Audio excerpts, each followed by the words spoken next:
ትተነው ለምንሄደው ዓለማዊ ነገር ማለት ነው። እነሱን ስክሪን ላይ እንደተመቸው ሰው መስለው ይታያሉ ነው። አይምሰላቸው፣ ውሸት ነው። ትልልቅ ቼን አድርገው እኔ ሀብታም ነኝ እንትና ምነዳ ምናምን ነው። ኢትስ ፌክ። ሬሳ ሳጥን ውስጥ በጀርባዋ ተንጋላለች።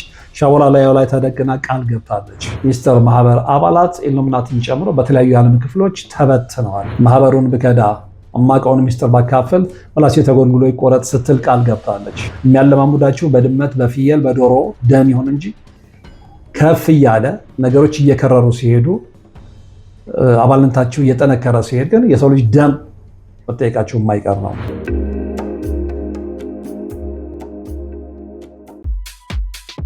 የምስራች ለቤት ፈላጊዎች በሙሉ ከፋብሪካ ብክለት ነፃ በሆነችው አያት ላይ እስከ 3 ሚሊዮን ብር እውነተኛ ቅናሽ የተደረገባቸው አፓርትመንት ቤቶች ለሽያጭ ማውጣታችንን ስንገልጽ በታላቅ ደስታ ነው። ማለትም ባለ 2 መኝታ 88 ካሬ በ5.4 ሚሊዮን ብር፣ ባለ 3 መኝታ 108 ካሬ በ6.6 ሚሊዮን ብር፣ ባለ 3 መኝታ 137 ካሬ በ9.7 ሚሊዮን ብር ጠቅላላ ክፍያ ቤቶን በ30 ወራት የሚረከቡበት። ከዚህ በተጨማሪ በፒያሳ አድዋ ሙዚየም ፊት ለፊት ቴምር ሪል ስቴት ሲሸጥ የነበራቸው የንግድ ሱቆች ሽያጩን ሊጠናቀቁ 8 ሱቆች ብቻ ቀርተውታል። በ7 ሚሊዮን ብር ጠቅላላ ክፍያ በቅድመ ክፍያ 2.8 ሚሊዮን ብር ሱቆን ከቴምር ሪል ስቴት የህልሞ ማረፊያ።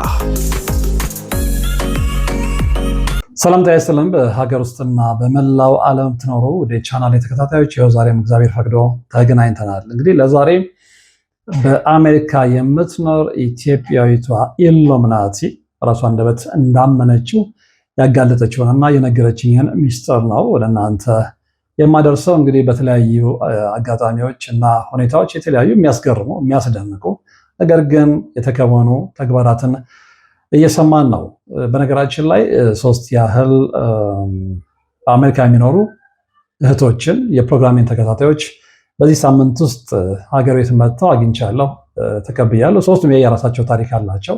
የሁለቱን ለጊዜው እንተው፣ ለጊዜው ሚዲያ ላይ የሚቀርብ ስላልሆነ ማለት ነው። የሶስተኛዋ እህት ግን በጣም የሚገርም ነውና ይህች ሴት ወይም ደግሞ ይህች እህት የምትኖረው ቨርጂኒያ ነው እና በልጅነቷ ነው ወደ አሜሪካ የሄደችው እና ለቤተሰቦቿ ማለት ይቻላል እዛው ነው የሚኖሩት፣ የተለያየ ስቴት። እሷ ግን ከአንድ ወንድሟ ጋር ቨርጂኒያ ውስጥ ነበረ የምትኖረው እና ወደዚህ የሚስጥር ማህበር የገባችበትን አጋጣሚ በጣም የሚገርም ነው እና እሷ የምትማርበት ትምህርት ቤቶች ውስጥ ነጮች ነበሩ። ስለዚህ ጓደኞቿ ናቸው። እንደ ማንኛውም ጓደኛ ወደ ቤታቸው ትሄዳለች፣ ወደ ቤቷ ይመጣሉ እና በእነሱ ገፋፊነት ይሄንን የሚስጥር ማህበር እንደተቀላቀለች ነው የተናገረችው። እንዴት የሚል ጥያቄ አንስቼላት ነበር። የእሷ ጓደኞች ወላጆች የዚህ ሚስጥር ማህበር እታች ያሉም ቢሆኑ አባላት ናቸው። በነገራችን ላይ እንግዲህ የሚስጥር ማህበራት ደረጃ አላቸው። እስከ 33ኛው ደረጃ ከጀማሪ ጀምሮ እስከ ላይ ማሟላት ያለባቸው መመዘኛ አለ። ስለዚህ የዚች ኢትዮጵያዊት ጓደኞች ወላጆች የማስተሮችን የግራንድ ማስተሮችን ላይ አይሆኑ እንጂ እታችም ሆነው ይህንን ማህበር የሚከተሉ በዚህ ማህበር እምነት የተለከፉ ወይም ደግሞ በሰይጣናዊ አምልኮ የተጠመቁ ናቸው። እቺ ኢትዮጵያዊት የፕሮግራም ተከታታይ እንደነገረችኝ ማለት ነው። ስለዚህ ትምህርት ቤታቸው አንድ ላይ ስለሆነ ቤታቸው ስትሄድ ቤታቸው ውስጥ የምትመለከታቸው የተለያዩ ሳይኖች፣ ምልክቶች በራቸው ላይ የተሳሉት ወደ ሳሎንና ወደ መኝታ ቤታቸውም ዘልቃ ስትገባ ወደ ጓደኞቿ መኝታ ቤት በየጠረጴዛው ላይ በየጥጋጥጉ ላይ የተቀመጡት ሲምቦሎች፣ ሳይኖች አሁን ይሄ ኢትዮጵያ ውስጥ ቁጭ ብሎ በዚህ ጉዳይ ላይ ግንዛቤ የሌለው ሰው የማይመስል ነገር ሊመስል ይችላል። ነገር ግን ውጭ ሀገር በነገራችን ላይ አሜሪካ ብቻ አይደለም የተለያዩ ሀገራት የሚኖሩ ኢትዮጵያኖችም ከዚህ በፊት ያካፈሉኝ ነገር ነበር። ያንን ነው ያስታውሰኝ። ብዙዎቹ ውጭ ሀገር የሚኖሩ ሰዎች በተለይ ደግሞ በዚህ በሰይጣናዊ አምልኮ ውስጥ ያሉ በአብዛኛው በቤቶቻቸው ውስጥ የሚገኙት ቁሳቁሶች የስካል ኤንድ ቦንስ ምልክት፣ አጠቃላይ ኢሉሚናቲዎች በምልክትነት በአርማነት የሚጠቀሙባቸው ምልክቶች ናቸው እና ይህችም ኢትዮጵያዊት እነዛ ምልክቶች እያየች እየተሳበች መጣች። ያው መንፈሱን መዋረስ አለ። ከዛ በኋላ ይህንን መንገድ መከተል ጀመረች። በጣም በሚገርም ሁኔታ ሪቹዋል ሲደረግ ሁሉ እንደተመለከተች ነው የነገረች። በልጅነቷ ነው የወጣችው። ረጅም ዓመት ቨርጂኒያ ውስጥ ኖራለች ከታላቅ ወንድሟ ጋር። ወንድሟ አያውቅም ነበረ። በኋላ ሲያግል እሱ እምነቱ ላይ በጣም ሲሪየስ ስለሆነ ተጣልቶ ከቤት አስወጥቷታል። ምንም አልመሰላትም። ከጓደኞቿ ጋር ተጠግታ መኖር ጀመረች። በኋላ ግን ትምህርቷን ጨርሳ ስራ ከጀመረች በኋላ ያው አሜሪካ ውስጥ ያን ያህል ቢከብድ አይደለም። ራሳቸውን ከቻላቸው ራሷን ችላ መኖር ስትጀምር ደግሞ የበለጠ ተመቻት እና ጥልቅ ብላ ነው የገባችው። ሪቹዋል ሲደረግ አይታለች። እሷም ራሷ ሪቹዋል አድርጋለች። ልክ እነ አንቶን ሌቪ በመጠጫ ዋንጫ ደም እንደሚያጠጡት በሪቹዋል ጊዜ ያንን ደም እንደጠጣችም ነግራኛለች። አም ሶሪ ይህንን ስል በጣም ይከብዳል። ይህንን ሁሉ የምላችሁ ለምንድን ነው? በቃ በዚህ ደረጃ ተለክፈናል እና ከዚህ ነገር ልንወጣ ይገባል። ኢሉሚናቲ የለምን ለምትሉ ሰዎች በደንብ አለ። ፌኮቹ ገንዘብ ለማግኛ ሲሉ ኢትዮጵያ ውስጥ እነዚህ ብር ላኩ፣ እንደዚህ አባል ትሆናላችሁ፣ ይሄን ያህል በአካውንታችን እናስገብላል። እነሱም ተዋቸው። እነሱ ማጭበርበሪያ ዝም ብለው ይሄ ተራ ሳንቲም ለመልቀም ነው። ሪሊ በትክክለኛው መንገድ ግን የሚስጥር ማህበር አባላት ኢሉሚናቲን ጨምሮ በተለያዩ የዓለም ክፍሎች ተበትነዋል። ኢትዮጵያን ጨምሮ በህቡ ነው የሚሰሩት።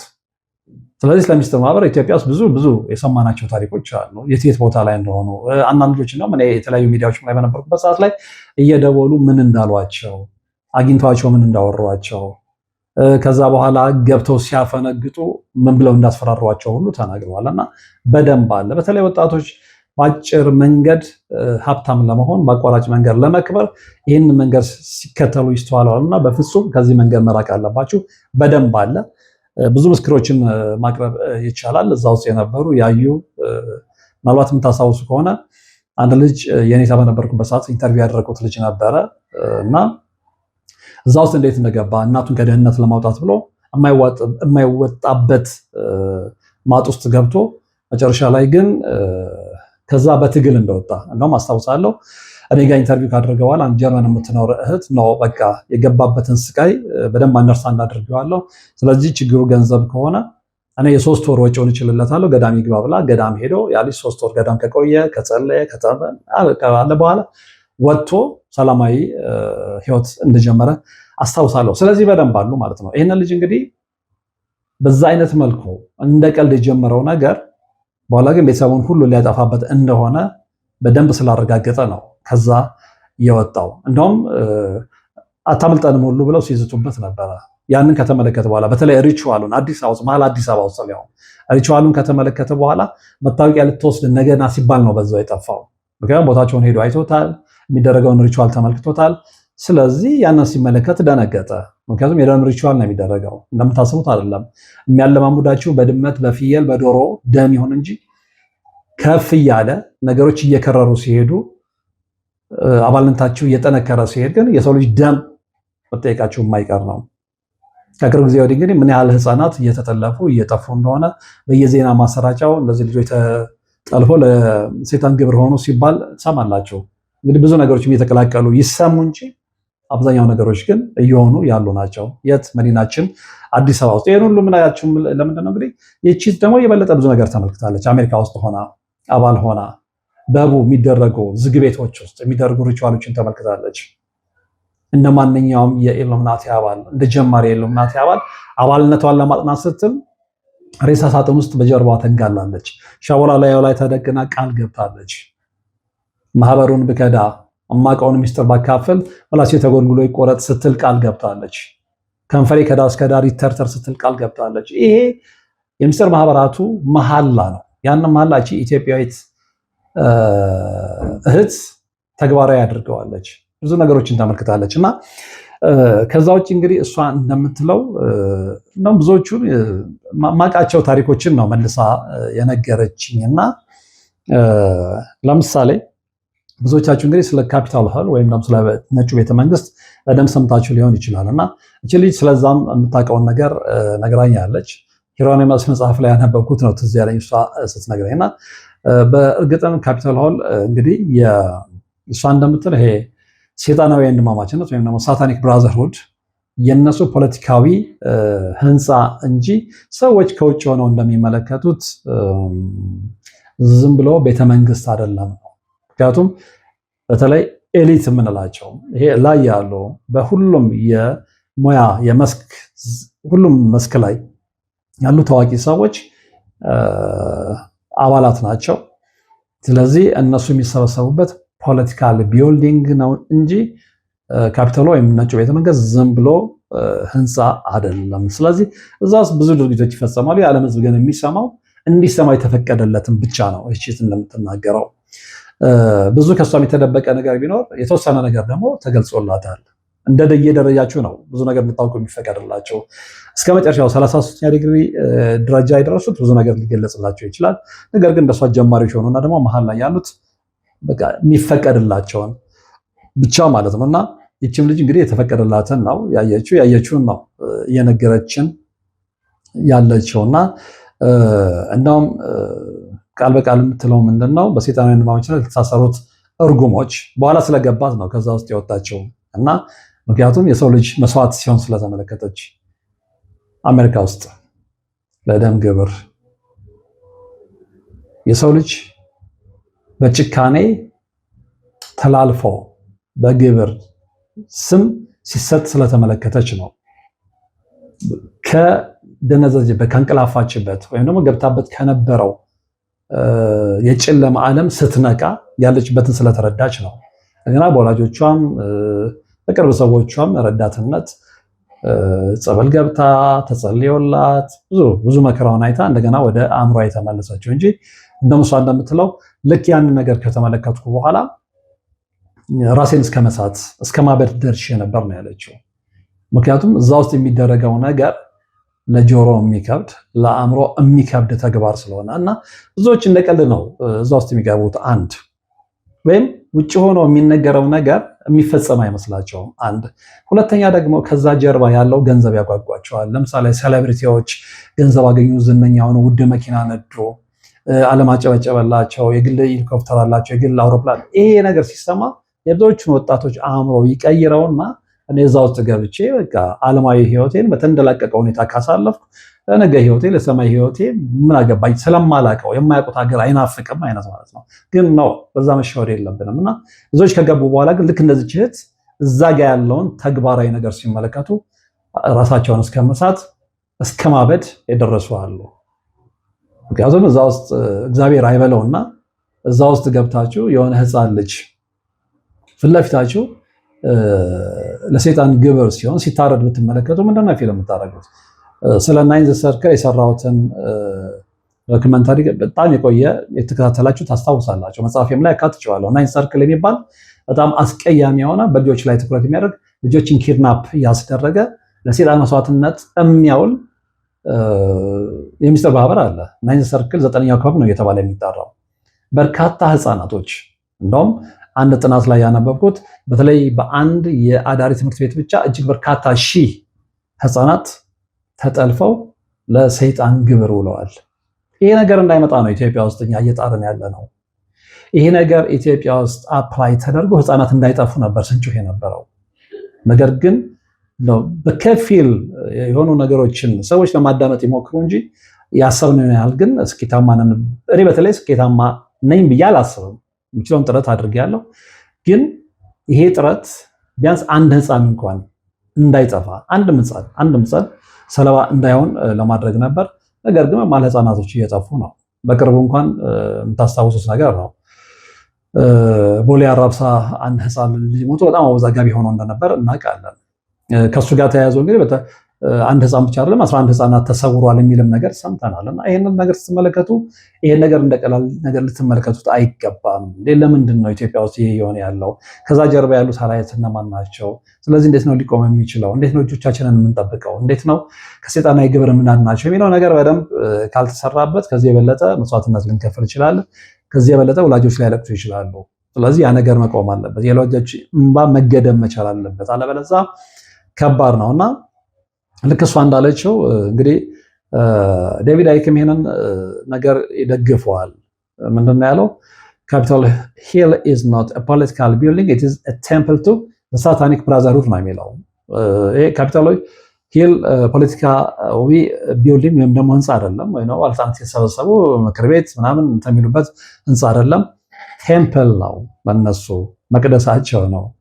የማን የሰይጣናዊ ወንድማማቾቹ ማለት ነው።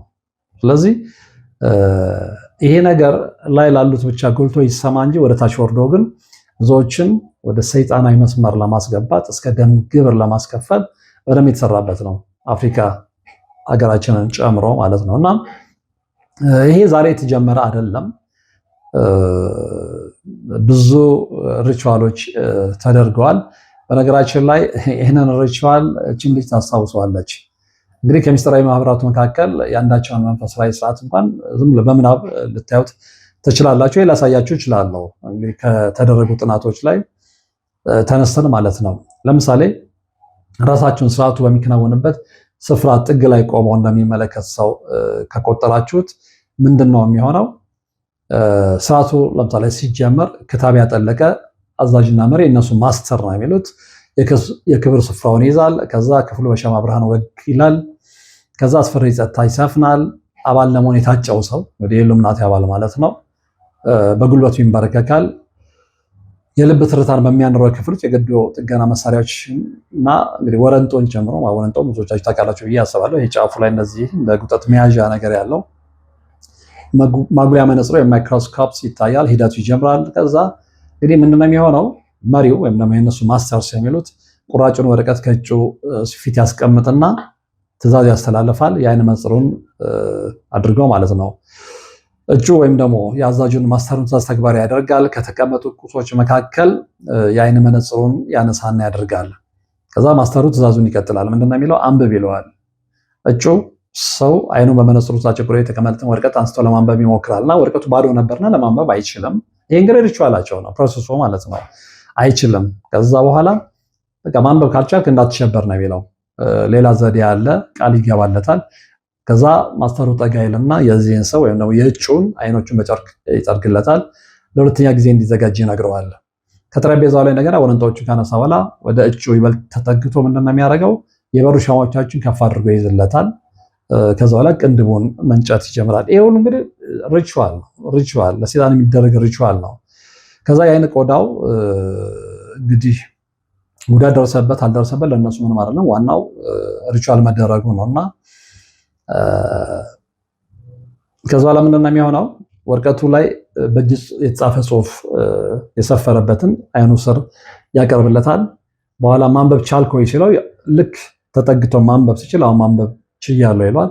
ወንድማችን እንኳን ደስ አለህ አሁን ማየት ችለሃል ይሉታል አባላቶቹ በአንድነት ድምፅ ሻቦላቸውን እያነካኩ ማለት ነው። ከዛ በኋላ እንግዲህ ያው አባል ይሆናል ማለት ነው። ይህ እንግዲህ በጣም ትንሹ ነው። ከዛ ላይ ያደጋችሁ ወይም ደግሞ ደረጃችሁ ከፍ እያለ ብዙ ሚስጥር እየተነገራችሁ እናንተ ለዛ የምትመቹ ሆናችሁ ስትገኙ ደግሞ ሬሳ ሳጥን ውስጥ በጀርባችሁ መተኛት ልክ እነ አንቶን ሌቪ ታዋቂ የሆኑ ሴሌብሪቲ ዘፋኞችን እንደ ሪቹዋል ላይ እንደሚያሳትፏቸው በዋንጫ ነገር እንደመጠጣት ከዛ ከፍ ሲል ሪቹዋል ማድረግ ህፃናቶችን አስጠልፋቸው አሳልፈው መስጠት እንዲህ አይነት በጣም ዘግናኝ ስለሆነ ነው እንዴ ዲቴል የማልገባው። ይሄ ሁሉ ለምንድን ነው? ለምድራዊ ስልጣን፣ ለምድራዊ ዝና ትተነው ለምንሄደው ዓለማዊ ነገር ማለት ነው። እዛ ቢቆም ጥሩ ነበረ።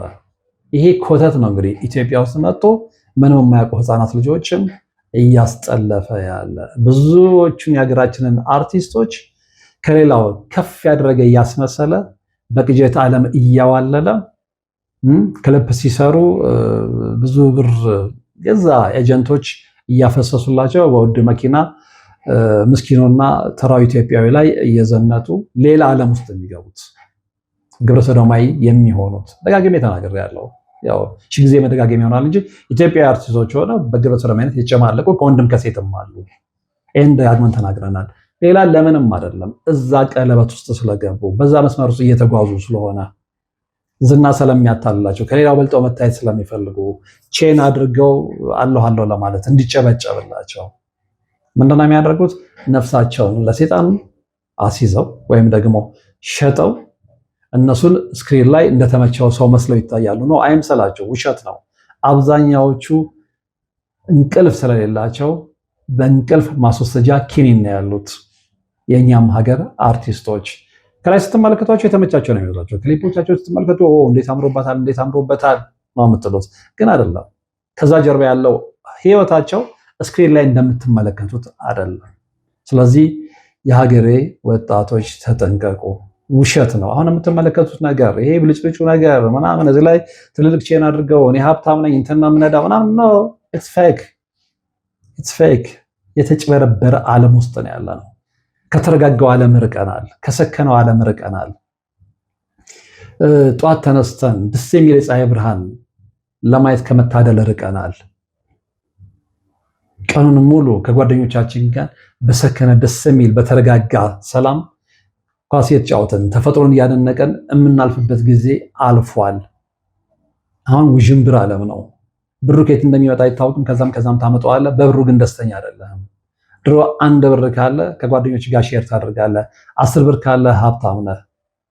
ነፃ ሆነ ሻይ ጠጥተህ ውስጥ ሰላም አግኝቶ ዛሬ የፈለገን ያህል ገንዘብ ብትይዝ ትረጨዋለህ፣ በየመጠጥ ቤቱ ትበትነዋለህ፣ ለመታያ ታደርገዋለህ እንጂ እውነተኛውን ሰላም ከውስጥ ተንጠፍጥፎ አልቋል።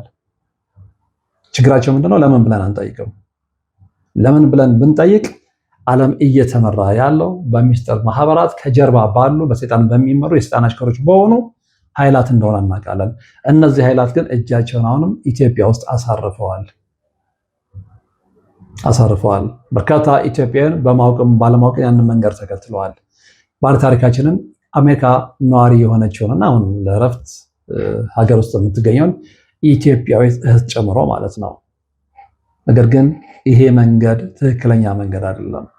ይሄ መንገድ ሰዎችን እንድንገድል የሚያስገድደን መንገድ ነው። ይሄ መንገድ ለሀብትና ለቁስ ብለን ነፍሳችንን ለሰይጣን አሳልፈን እንድንሸጥ የሚያስገድደን መንገድ ነው። ስለዚህ ትክክለኛው መንገድ አይደለም። ብዙዎች እዛ መስመር ውስጥ ገብተዋል፣ እንደነገርኳቸው ታዋቂዎችን ጨምረው ማለት ነው። ከዛ ውጭ ደግሞ እንደዚህ እህት እነ ባለታሪካችን ተራ ሰዎችም ሆነው ያ መንገድ የእውነት መንገድ መስሏቸው የሀብት ጎዳና መስሏቸው የሚደላ መንገድ መስሏቸው ከገቡ በኋላ ራሳቸውን ስተው ራሳቸውን አብደው በወዳጅ ዘመድ ተይዘው ጸበልም ገብተው በእግዚአብሔር እርዳታ የዳኑ ሰዎች አሉ። ስለዚህ ምክር የሚሰማው ምክር ሰምቶ ከሌሎች ታሪክ ተምሮ ይመለሳል። ምክር የማይሰማው ግን እስከ መጨረሻው ይሄድና ምናልባት እብደቱ በዛው ጸንቶበት ሊጠፋ ይችላል። እግዚአብሔርን ሲፈቅድ እኮ ነው በነገራችን ላይ ከእብደት መመለስ የሚቻለው። ከገቡበት መውጣት ተመኝቶ መውጣት የሚቻለው ያልፈቀደለት እስከ መጨረሻውም ሳይወጣ የፈለገ ጥረት ተደርጎለት ገንዘብ ተከፍሎ አንዴ ታይላንድ አንዴ ምን ብሎ ምናምን ብዙ ምክንያት ተሰጥቶት የማይደንም አለ። ስለዚህ እዚህ አረንቋ ውስጥ ከማግባታችን በፊት ቆም ብለን ልናስብ ይገባል። እንግዲህ ኢትዮጵያ ካጋለጠቻቸው ነገሮች መካከል ምንድነው? እሷ በነበረችባቸው ወይም ደግሞ እሷ ተሳትፋ በነበረችበት ሪቹዋል ላይ ከአንዴም 3 ጊዜ ህፃናት መስዋዕት ሲሆኑ ተመልክታለች። ከዚህ በላይ አስቀያሚ ነገር የለም። ኢትዮጵያዊ ሆነ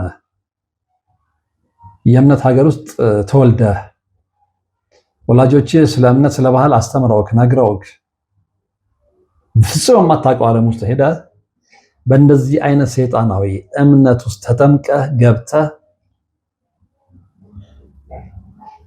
ያንተ አምሳል የሆኑ በፈጣሪ አምሳል የተፈጠሩ ሰዎች ሊያውም ደግሞ ህፃናት ምንም የማያውቁ ጨቅላ ህፃናት ከእናትና ከአባቶቻቸው ጉያ ተነጥቀው ለሰይጣን ግብር ለሰው ልጆች ዝና ለሰው ልጆች ግርማ ሞገስ ለሰው ልጆች ሀብት ሲባሉ አጠገብህ መስዋዕት ሲሆኑ ብትመለከት ምንድን ነው ፊልም የምታደርገው?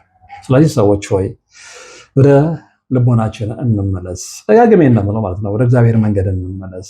ዓለማችን ያለችበት ትራክ ደስ አይልም። ሰው ደስታ አልባ ሆኗል። ሁሌም ጭንቀት ውስጥ ነው ያለነው። ሁሌም ነገ የሚመጣው ነገር ያቃዠናል። ነገ ደግሞ ምን ይፈጠራል ብለን እንፈራለን። በኑሯችን ደስተኞች አይደለንም። በስጋት ህይወት ውስጥ ነው ያለነው። በስቃይ ህይወት ውስጥ ነው ያለነው። ነገ የበለጠ የሚያስፈራን ጊዜ ነው የምንጠብቀው በሰቀቀን። የሰው ልጅ ድሮ ሲኖር ምንድነው ነገ ራዕይ ይኖረኛል፣ ነገ እንደዚህ ለፍቼ እንደዚህ ሰርቼ ገንዘብ ይዝና እንደዚህ ቤት ሰርቼ ቤተሰቦቼን ጦሬ ልጆቼን አስተምሬ ትልቅ ቦታ ድርሼ ይሄ ነበር። አሁን ግን ነው እንደዛ ምንልበት ዘመን ላይ አይደለንም።